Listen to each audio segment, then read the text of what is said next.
بسم اللہ الرحمن الرحیم۔ روزے کی حالت میں منہ اور ناک میں پانی ڈالنے میں احتیاط۔ لقیط بن صبورہ رضی اللہ تعالی عنہ کی روایت ہے کہ آپ صلی اللہ علیہ وسلم نے فرمایا، ناک میں پانی ڈالنے میں مبالغہ کرو، ہاں مگر روزے سے ہو تو مبالغہ نہ کرو۔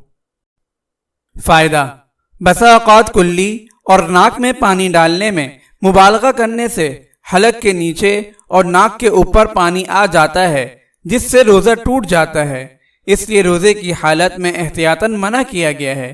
ہاں اگر روزہ نہ ہو تو پھر مبالغہ کرنا بہتر ہے۔